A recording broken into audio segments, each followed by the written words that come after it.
ఉంటుంది. రావి చెట్టు కొన్ని వేల సంవత్సరాలు 1000 సంవత్సరాలు ఉంటుంది. అట్లా కొన్ని వేల సంవత్సరాలు ఉండేవి ఉన్నాయి. అంటే జీవుడు సుఖ దుఃఖాలు అనుభవించకుండా దానిలో ఉండి వాడు ఘోరమైన నరకాన్ని అనుభవించాలి. మరి పాపాన్ని అనుభవించే మాకు ఇష్టమైతే పాపాలు చేద్దాం, దానికి మనం ఏం చేద్దాం?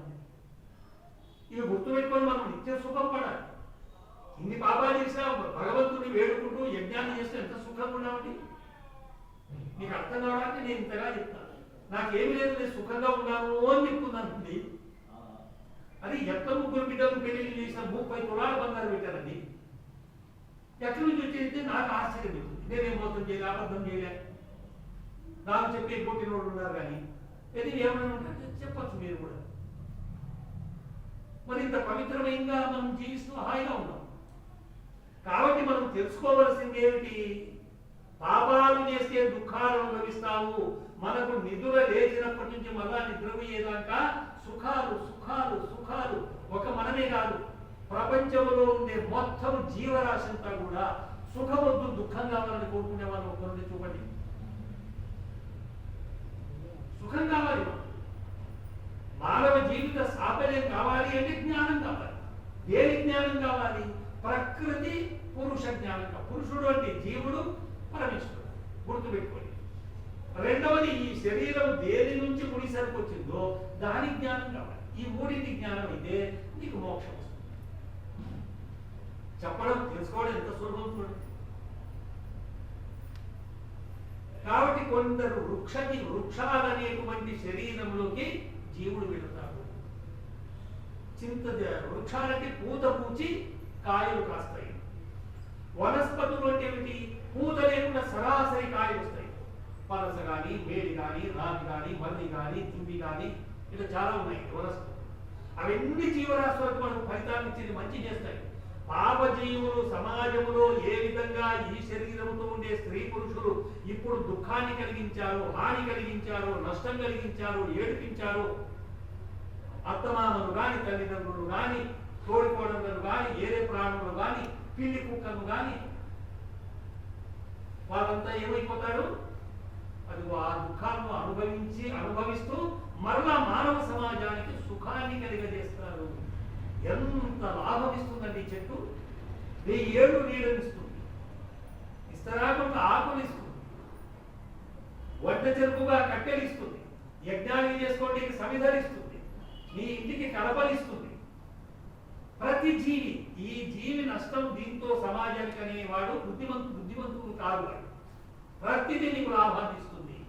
ఒక్క పోగు దాని పిల్లల తరంలో 4,75,600 మనుషులకు సుఖాన్ని ఇస్తుంది. ఎందుకు? అది పాపం చేసింది ఆ మనుష్య జన్మలో. మనం ఆ జన్మలకు పోకూడదు. పూత పూచి కాయలు కాచేటువంటివి వృక్షాలు, పూత పూయకుండా సరాసరి కాయలు కాచేటువంటివి వనస్పతులు. అట్లాగే దుర్మలతలు, తీగలుగా పొదలుగా అందుకొని ఉండేటువంటివి దుర్మలతలు. వృక్ష దుర్మల ఔషధి, ఒక్కసారి ఫలించి నశించేటువంటి వరి, జొన్న, గోధుమ, రాగి, జొన్న ఇవన్నీ కూడా ఔషధులు అనబడతాయి. ధాన్యాలు ఇవన్నీ ఎవరి కోసం ఇస్తున్నారు? కొందరు బుద్ధి లేక అవి తింటే కూడా పాపం అంటున్నారు. మనకే పని. రాముడు మాత్రం తిన్నాడా లేదా అని దినాలు సంవత్సరాలు కొట్టాడుతున్నాడు. ఏ వాటి ఇంటి నేను తినకపోతుంది. ఆ బుద్ధి లేని కొట్టాడుకుంటారు. మనం మాట్లాడేది బుద్ధి లేదని మనకన్నా. మనం ఎలా నేర్చుకోవాలి, మనం ఎలా చేయాలి, ఎలా సుఖపడాలి అనేది నేర్చుకోకుండా రాముడు ఎప్పుడో త్రేతాయుగంలో తిన్నాడో తినలేదో, ఏం చేశాడో పాపం ధర్మాత్ముడు, మాలాంటి విద్వాంసులంతా ధర్మాత్మ అని చెప్తున్నారు. అది నమ్మరా మీరు? ఏం తింటే తినప్పుడు నువ్వు తినద్దు రామా అని చెప్తున్నాను కదా. అది బ్రతికుంటే నీకు ఎంత సుఖాన్ని ఇస్తుంది, సమాజానికి ఎంత లాభం చేకూరుస్తుంది. దాని పెంట మూత్రం అంతా పంటలు బాగా ఉంటాయి. మనకు రోగాలు రావు కావాలన్నా. గొర్రెగాసుకునేటువంటి వాడు ఎప్పుడైనా మాకు దీని పెంటతో రోగాలు వచ్చినాయి అన్నారా? ఎవరిని చూడండి. అద్భుతమైనటువంటి పాలు, ఒక్కొక్క దానికి ఒక్కొక్క గుణం ఉంది. ఘృతేన వర్ధతే బుద్ధి, క్షీరేణ ఆయుష్యం వాడతారు. బాగా అయితే ఆయుష్ వర్ధిల్లుతుంది. నెయ్యి తింటే బుద్ధి వర్ధిల్లుతుందని వేదాలు చెప్తుంటే ఈ వెదవడాటంతో వచ్చి నెయ్యి తింటే నీకు ఏదో వస్తుంది, పాలు తాగితే నీకు ఆయాసం వస్తుంది. అదే శాస్త్ర ముఖ్యం, వేద ముఖ్యం పెట్టి, ఈశ్వరోపదేశం పెట్టి వీడి ప్రెస్క్రిప్షన్ వదిలిపెట్టిందండి. మేము అన్ని తింటున్నాను ఈ వయసులో. నా భార్య మీగడ పెరుగు వేస్తుంది నాకు ఇష్టం, అదే విద్యనే దాక్కుని మరి అదే రాలేదే. కాబట్టి అట్లాగే వృక్ష గుమ్మల ఔషధి వనస్పతి తృణ, గడ్డి, గాలము, గరిక ఇవన్నీ ఉన్నాయి. అవి తృణములు అనబడతాయి. వీరుధములు అంటే చాలా బాగా పొడుగ్గా ప్రాకి ప్రాకి గుమ్మని, తిప్ప తీగ ఇలాంటివి కూడా ప్రాకేటువంటి తీగలు అవి వీరుధములు అనబడతాయి. ఇట్లా చాలా ఉన్నాయి అన్నమాట. వీటన్నిటిలో కూడా జీవుడు ఉన్నాడు. ఏ జీవుడు ఉన్నాడు? పాపము, మానవ జన్మలోనే పాపము చేసేందుకు, పుణ్యము చేసేందుకు, మిశ్రమ కర్మలు చేసేందుకు, పశుపక్షాది జన్మలు పొందేందుకు, వృక్షాది జన్మలు పొందేందుకు, ఈ మానవ జన్మలో దైవత్వాన్ని పొందేందుకు, అట్లాగే మానవ జన్మలో మోక్షాన్ని, పరమేశ్వరుని ఆనందాన్ని అనుభవించేందుకు యోగ్యత ఉన్నది. గుర్తుపెట్టుకోండి. అందుకే వేదం చెప్తుంది, తయేవ అసుర దైత్య రాక్షస పిశాచ దుష్టా మనుష్య. అసురుడు, దైత్యులు, రాక్షసులు, పిశాచులు అని చెప్పి ఎన్ని అంటుంది? దుష్టమానవులు వీళ్ళంతా. ఎవరు దుష్టమానవులు? యా ఆత్మన్యత్ వాచ్యన్యత్ కర్మణ్యన్యత్ ఆచరంతి తే న కదాచిత్ అవిద్యా దుఃఖ సాగరాంతి ఆనందం రాదు శక్తి. దుష్టమానవుడు ఎవరు? వాళ్ళు మనసులో ఒకటి ఉంటుంది, నోటితో ఇంకొకటి చెప్తారు, చేతిలో ఇంకొకటి చేస్తారు, మరి ఒకటి చేస్తారు. వాళ్ళు దుష్టమానవులు, రాక్షసులు. ఒక ప్రాణిని ఆహారంగా తినే వాళ్ళు పిశాచులు, రక్తాన్ని కోరుకునేటువంటి వారు రాక్షసులు, ఇతరులను భయపెట్టేవారు వారు దయ్యాలు, దైత్యులు. ఎవరు వాళ్ళు?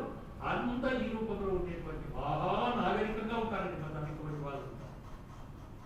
ఈనాడు ఏలబడేటువంటి మంత్రులు ఎవరు? మంత్రులంటే ఎవరు? రాక్షసులు, దుష్టులు.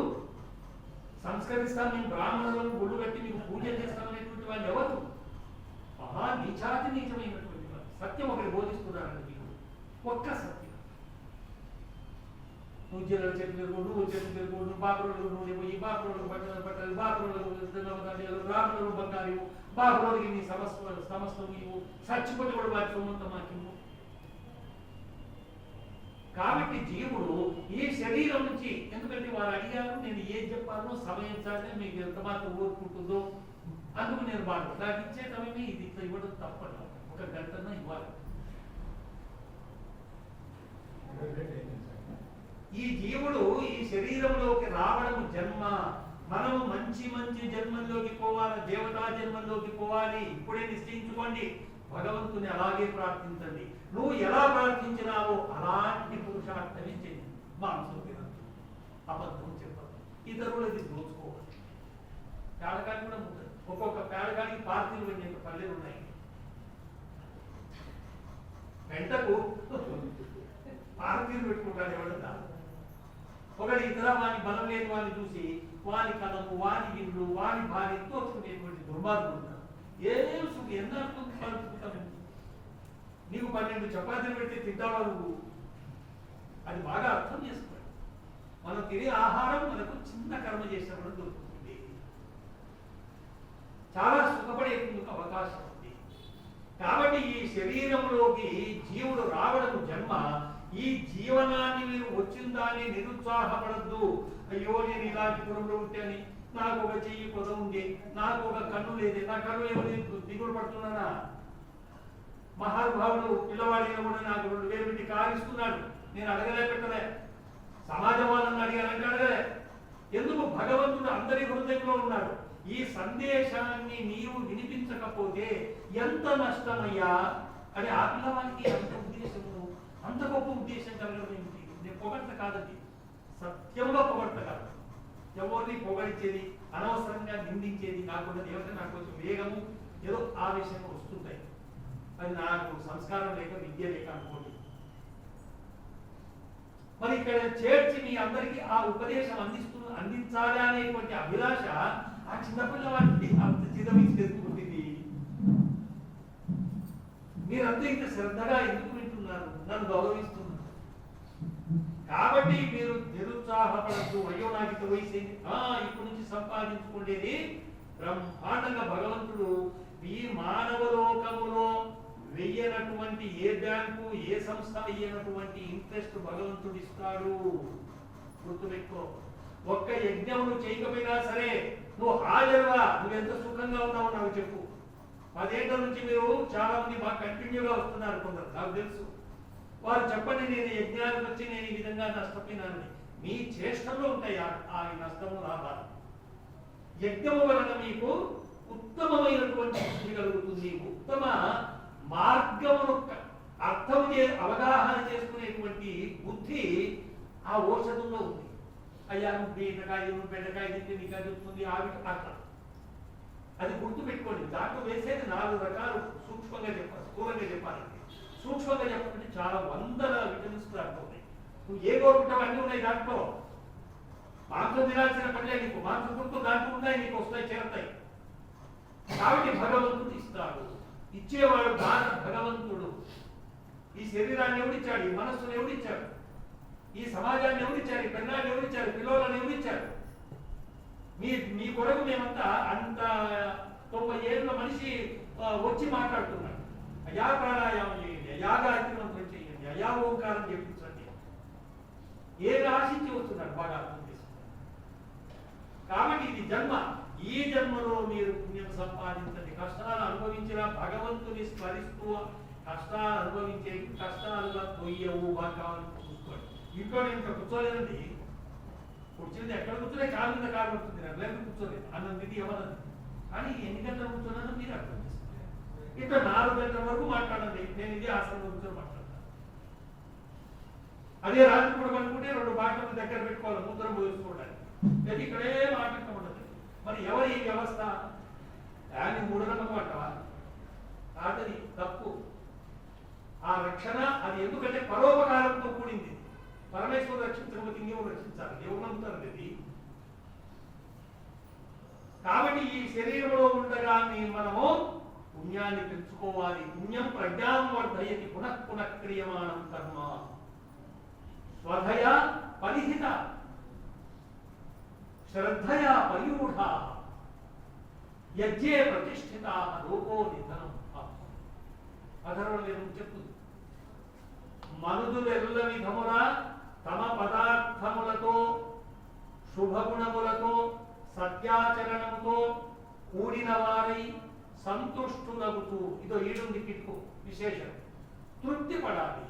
సంతుష్టులగుతూ ఎల్లరకు హితమునర్పవలయును. నీ చేతనైతే హితము చెప్పాలి. ఇప్పుడు నేను చెప్తున్నా, సత్యమే చెప్తాను, అబద్ధం ఒక్కటి కూడా చెప్పను. చెడు చేసే వాళ్ళను దూషించడం కూడా హితమే. ఇది గుర్తుపెట్టుకోండి. పిల్లవాడిని, మీ భార్య, పిల్లలు, మనవళ్ళు తప్పు చేస్తే కొట్టడము ఇది హింసన. ఇది ఒకసారి హింసాలని చూద్దాం. ఎవరు తప్పు చేసిన వాడిని పోలీసు వాడు రిమాండ్కి పంపుతాడు జడ్జి. అత్యంత తప్పు చేసిన వాడిని వాడిని గురిస్తాడు. తప్ప గురికి జడ్జికి కష్టం వస్తుంది రాదు, ఇంకా సుఖమే వస్తుంది. మిలిటరీ వాడు పాకిస్తాన్ నుండి చైనా వాళ్ళని యుద్ధంలో 100 మందిని చంపుతాడు. వాడికి ఏమొస్తుంది? ఉత్తమోత్తమైనటువంటి జన్మ వస్తుంది. దుర్మార్గులను బలం ఉన్నప్పుడు చంపండి, పరోక్షంగా కానీ ప్రత్యక్షంగా కానీ. ఇంట్లో చెడ్డవాడు ఉన్నప్పుడు దండించండి, లేకపోతే బయటికి నెట్టండి. కాబట్టి మనవన్న దూరం కావాలి. అప్పుడు మనం సుఖపడతాం, ఉత్తమ జన్మలు వస్తాయి. వీర భోగ్యా వసుంధర. కృష్ణుడు ఏం చెప్పాడు? హతోవా ప్రాప్స్యసే స్వర్గం జిత్వావా భోగ్యస్కి మతి. అది ఏం గెలుస్తానో లేదవా అర్జున? ఒకవేళ యుద్ధంలో సస్తివే హతోవా, వీర స్వర్గం పొందుతావురా అంటే ఉత్తమ జన్మనికి వస్తుంది. ఒకవేళ జయిస్తే జిత్వావా భోక్షసే మహీ. ఈ భూమిలో ఉండే సమస్త సంపద, ప్రజలు అన్ని కూడా పరమేశ్వర ఆనందాన్ని వీరుడే అనుభవిస్తాడు. రాజు అనుభవించేందుకు యోగ్యుడు. అందుకే వీరభోగ్య వసుంధర వసుని ధీయంతి అస్మానికి వసుంధర.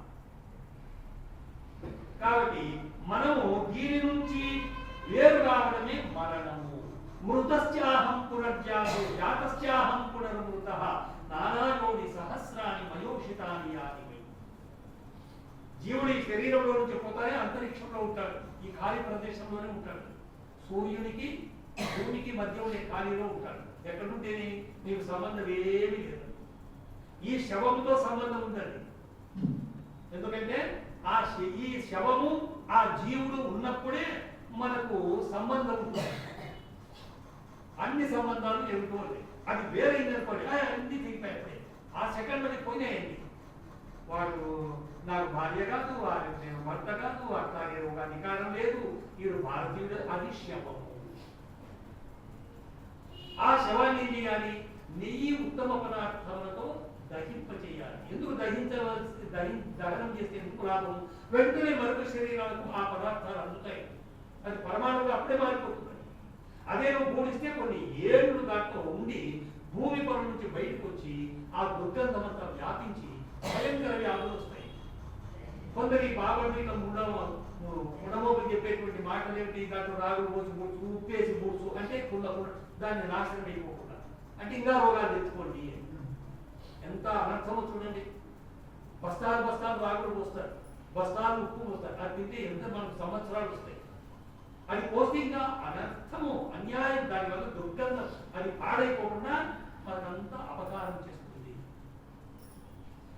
ఇట్లా నేను చచ్చి పుట్టాను, మరలా పుట్టి మరలా చావాలి. ఒక్క సృష్టిలో మానవ శరీరమే, అటు స్త్రీ శరీరమో లేక పురుష శరీరమో వచ్చినట్లయితే ఒక్క సృష్టిలో ఎన్ని జన్మలు అనుభవిస్తారో చూడండి. 432 కోట్ల సంవత్సరాలు సృష్టి సమయం. మనం ఎప్పుడూ మానవ శరీర మోక్షాన్ని అందుకోక ప్రయత్నం చేయకపోతే, ఏదో పుణ్యాలు చేస్తూ మానవ శరీరాన్ని ధరించితే 100 సంవత్సరాలు జీవించినట్లయితే ఒక్క సృష్టిలో 4,32,00,000 సార్లు జన్మించవలసి ఉంటుంది, అన్ని సార్లు చావవలసి ఉంటుంది. 4,32,00,000 సార్లు మా గర్భములో గోడాడవలసిన పని ఉంటుంది. 4,32,00,000 తల్లులను చూడవలసి ఉంటుంది. అన్ని స్తన్యములు తాగవలసి ఉంటుంది.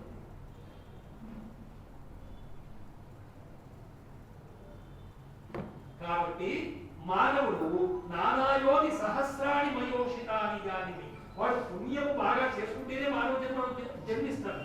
యాడుంటామని ఇంద్రియాలు, మన కోరికలు, మన అత్యాశలు తప్పిదాని మానవ జన్మ పోయిందనుకోండి, ఇంకా ఎన్ని కోట్ల జన్మలో ఈ సముద్రం ఇంకు చాలు. సముద్రం అంత ఇంకైతే కూడా మనము సంఖ్యలు రాసుకుని దిగించాలి. కాబట్టి మానవుడు పాపము చేయకుండా పరమేశ్వరుని స్మరించేది నేర్చుకుంటే చాలు. నీకు పుణ్యకర్మ నీకు అదే అలవాటు. అందుకే దయాళుడు చెప్తాడు, ఆలస్యం విహాయ, వెంటనే మీరు సోమరితనాన్ని వదలండి. సర్వస్య ద్రష్టారమ్యాయాధీశం పరమాత్మానం కర్తుమర్హాం తదాజ్ఞాం చ మత్వా శుభాని కర్మాణి కుర్వంతు అశుభాని త్యజంతు బ్రహ్మచర్యేణ విద్యా సుశిక్షే ప్రాప్యోపస్థేంద్రియ నిగ్రహేణ వీర్యముక్తి ఆత్మమృత్యుం ఘనంతుం యుక్తాహార విహారేణ శతవార్షికమాయుః ప్రాప్నువంతి యథా యథా మనుష్యాః సుకర్మసు చేష్టంతే తథా తథైవ పాపకర్మసో నివర్తతే విద్యా ఆయుః సుశీలతా వర్తతే. ఈ విధంగా ఆ బ్రహ్మ అంటే బ్రహ్మచర్యం, ఆ వేదోపదేశాన్ని మీరు పాలించినట్లయితే మీరు ఇటువంటి దివ్యమైనటువంటి సుఖాలను గురించి పరమేశ్వరుని ఆనందాన్ని వారాంతకాలం అనుభవిస్తాము అని భగవంతుడు చెప్తున్నాడు. కాబట్టి మానవుడు సంకల్పం ఏమున్నదో అదే వాక్యతో చెప్పాలి. ఏది చెప్పాడో అదే చెయ్యాలి. వాడు దేవుడు. సత్యమేవ దేవాన్మృతం మనుష్యాః. దేవుడు మోక్షానికి పొందుతాడు. దేవుడు ఎక్కడా లేదండి, మానవులే, స్త్రీ పురుషులే. ఇది బాగా గుర్తుపెట్టుకోండి. దయ్యాలు, రాక్షసులు, అసురులు, దుష్టమా వాళ్ళు కూడా స్త్రీ పురుషులే. గుణాలను మార్పు. కాబట్టి త్రికరణములలో ఎవరైతే ఒకటిగా ఉంటారో వాళ్ళు దేవతలు, ఆర్యులు, పూజ్యులు, శ్రేష్ఠ మానవులు అనబడతారు. వారు ఇహలోకమంతా పవిత్రం చేస్తారు. ఇహపరములంతా అభ్యుదయ విశ్వేశ సుఖములను అనుభవిస్తారు. కాబట్టి మృతస్యాహం పునర్జాతో, అయాన్ని పుట్టి చావాలి, మరలా చచ్చి పుట్టాలి. నానాయోని సహస్రాలు, ఇక్కడ సహస్రం అంటే 1000 కాదండి, లెక్కలేనన్ని అన్ని సార్లు పుట్టాలి, అన్ని మార్పు చావాలి. అంతమంది తల్లులు చూడాలి, అంతమంది తల్లుల పాలు తాగాలి, అంతమంది తండ్రులను, సోదరులను, సుహృత్తులను చూడాలి. నానావిధ ఆహార వివిధా భుక్తా, ఎన్ని ఆహారాలు ఎన్ని రకాలు తినాలి. జన్మం చూడండి ఏదైతే పంది ఏదైతే చూడండి. భగవంతుడు చదువురాని వారికి ఆలోచన ఉంటే చాలండి, సృష్టి సత్యార్థ ప్రకాశించదు. ఆలోచన చేయండి, పురుషార్థం చేయండి, పరోపకారం చేయండి. ఎందరో పరోపకారం చేస్తున్నారు మహాతరుడు మహావరులంతా కూడా. ఈ పదార్థాలను యజ్ఞానికి అందించినారు. వారు ఎవకాలము వారి కుటుంబాలను కూడా దీర్ఘాయురారోగ్యములతో సౌఖ్యాలతో వర్ధిల్లుతురుగాక. అంతకంటే నేను చెప్పలేను. కాబట్టి నానావిధ ఆహారములను తింటున్నాం. తినవలసినటువంటి దివ్యమైన ఆహారాన్ని వదిలిపెట్టి చికెన్లు బకెన్లు తింటాట. దాంట్లో ఏమి రుచి తినేది బాధలు, దాంట్లో రుచి ఆలోచిస్తున్నావు నువ్వు. అది వదిలిపెట్టు, నువ్వు భగవంతుడికి దగ్గర అవుతావు. అసత్యం వదిలిపెట్టు, సత్య భాషణమేవ కర్తవ్యం. ఇది అమృత రూప వ్యవహారం. తమ పదార్థములతో తాము సంతోషపడుతూ తృప్తి పడుతూ శుభగుణాలు కలిగి పరోపకారభూతమైనటువంటిదంతా యజ్ఞమైనది. ఇదే యజ్ఞం అనుకోవద్దండి. అటువంటి వ్యవహారముతో ఎవరైతే చేస్తారో అది దయానందుడు వేదం ఏం చెప్పింది? అమృత రూప వ్యవహారము అనేది. దాని మానవులు ఎప్పటికీ విలువరాదు. సత్య వ్యవహారము పైన మానవులకు దృఢమైనటువంటి గాఢ విశ్వాసం ఉండవలేను. ఇక అట్లా ఇట్లా సెంటెన్స్ కాదండి, అత్యంత సులభమైనటువంటివి, అత్యంత విలువైనటువంటివి. మనకంతా దేనిపైన విశ్వాసం ఉండాలి? డబ్బు వస్తుంది అంటే ఆశపడకండి. ఏం చేస్తావు ఆ డబ్బుతో? నాకు ఇప్పుడు 10 కోట్లు ఇస్తే నేను ఏం చేస్తాను? నేను రేపమన్నాడు చస్తా. అది ఎవరి భార్యాపిల్లలు నీకు సాధనను అని చెప్తున్నాను. నేను వారి కోసం పాపాలు చేస్తానంటావు ఏమిటి నువ్వు? వారు నీతో వచ్చారా? నీకంటే ముందు వచ్చారా? అదే కూడుకున్నాము మనం. ఎట్లా ఇక్కడ అందరం కూడుకున్నాం, అట్లా కూడుకున్నాం. కానీ అందరికీ హితం చేయాలి, మన చేతనైంది చెయ్యాలి. మనకు ధర్మార్థకామ మోక్షాలు సంపాదించేందుకు భార్య పిల్లలు ఇవన్నీ ఉపయోగపడ్డారు. కాబట్టి ఆమెను మనం చక్కగా చూడాలి, సుఖపెట్టాలి, ఏదో మన చేతనైతే ఆభరణాలు ఇవ్వాలి, బట్టలు ఇవ్వాలి, ఆమె మనకు సహాయపడాలి. అట్లా అందరూ మనం కూడా సహాయపడాలి. ఒకరి కోసం ఒకరు నువ్వు అన్యాయం చేస్తానంటే అది ఎవరు అనుభవించాల్సి ఉంటుంది? ఆమె వస్తే నేను ఉద్దేశించుకుంటానంటే చచ్చే సాగుని నువ్వు కావాల్సిన పని ఉంది. ఒక ఏదైనా క్లాస్ ఫెయిల్ అయితే చస్తారు. ఎవరైనా విడాకులు ఇస్తే ఫెయిల్ అవుతాం, ఆత్మహత్య చేసుకుంటాడు, ఇంకోటి చేసుకోవాలి. ఎక్కడుంది నేను చావమని? ఈ దీంట్లో ధర్మము, సత్యము, ఆలోచన ఇవి గమనించాలి. కాబట్టి వారి కోసం నువ్వు అన్యాయం చేయాలి. నువ్వు కష్టపడి అంతా కలిసి సంసారాన్ని పైకి ఉన్నతిని పంచుకోవాలి. ఆహార వివిధ భుక్త గీతా